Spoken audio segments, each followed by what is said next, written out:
Hello, my name is Rich Howard, owner of Architectural Builders Supply. In this video is to bring you a closer look at the Donjo. This is their part number HR-160. This is a hinge reinforcement plate. It's made of steel, and they say that it's raw, but this is white coat galvanized is what this is. It's got a surface treatment to keep it from just simply rusting right before your eyes. This is a 5-inch tall standard weight hinge. This is for 5-inch standard weight hinges, which are 145 thousandths. Is what a 5-inch hinge is, I believe. Let's take a look.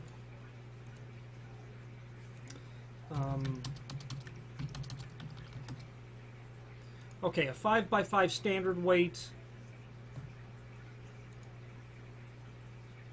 It's 146 thousandths. Forgive me. Okay, so down below they have what they call hinge weight, 146. That means the offset of 3/32 of an inch here is intended for the hinge to be flush with the edge of the frame when you weld this in. This is meant to be welded in, by the way. 16 gauge, 14 gauge is going to be okay as well, because that gauge thickness is so incredibly different, so incredibly close to being not different in terms of the thickness. So what I'm trying to say is, when you take this plate and you weld it into place, and then you put your hinge, the offset of this plus the thickness of the hinge plus the thickness of the leaf, the thickness of the steel minus that projection of that dimple that's there is going to give you a flush condition. Now you can alter this slightly should you need to account for maybe a thinner gauge scenario. But let's take some dimensions. Actually, I already, well, you know what, we can. Yeah, I already have, actually. You know what, let's just do it. It's difficult with a caliper to measure that offset, but I'm going to do so with a straight edge and then measure that distance between the steel edge of the ruler and the offset. So I'm going to measure that on my desk. And I already have, but I'm doing it again for sake of this video. It's 0.194.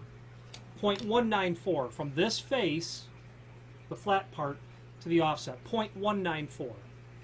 Then the projection of this dimple,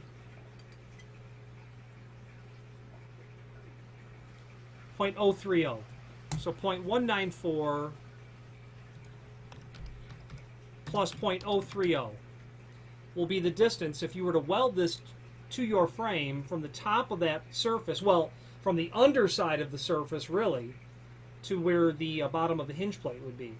And from that, you're going to deduct your 0.146, which is your leaf thickness of the hinge, and that's going to leave you with 0.078.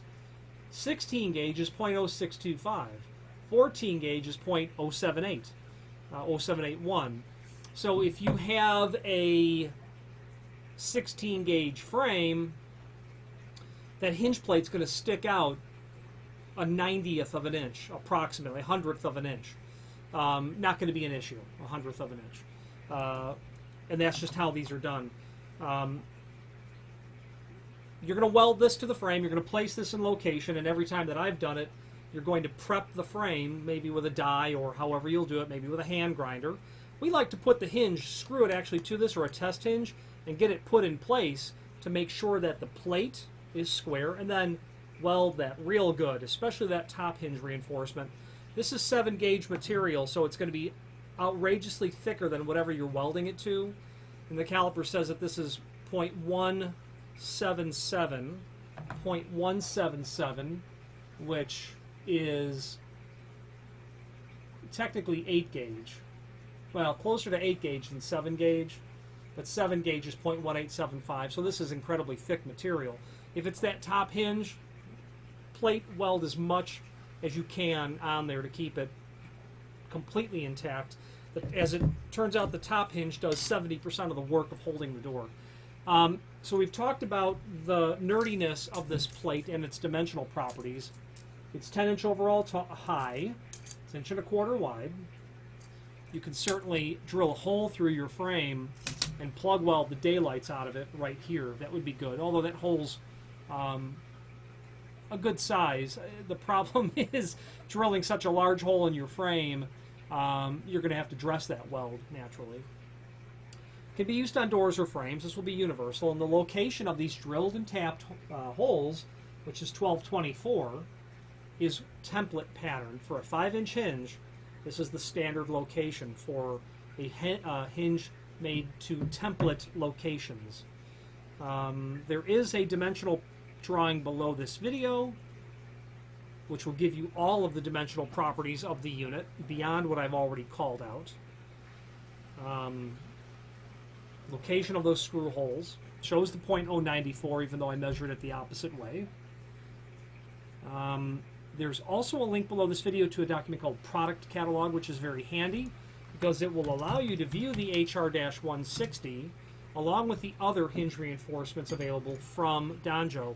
I would suggest that you do a find function on your keyboard and get to the chart where you can find all of that material, and then determine what is best appropriate or most appropriate for your application.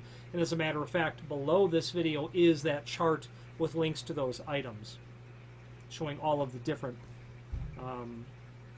options in terms of hinge plates. If you are a locksmith or all the way up to a large door distributor with your own shop, using hinge plates is a very common occurrence, and this is the one for a standard weight 5-inch hinge. That's all there is to it.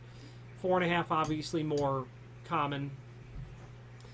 And you'll want to take note of the offset, which is directly related to the thickness of the hinge leaf. Meaning, if you're doing a 4.5-inch standard weight, you're going to use the HR-120. But if you're doing that 4.5-inch for a heavyweight hinge, you're going to use the HR-140. So it's all about the thickness of the hinge leaf in relationship to that offset, as mentioned earlier. Okay. Finally, there's a link below this video to the manufacturer's page where you can pull up not only all of the Danjo products that we sell, but also a link to the manufacturer's website, as well as a link to the full product catalog. If you have any questions on the Danjo number HR-160 5-inch standard weight hinge reinforcing plate, or any other Danjo product, please feel free to reach out to us. And thank you very much.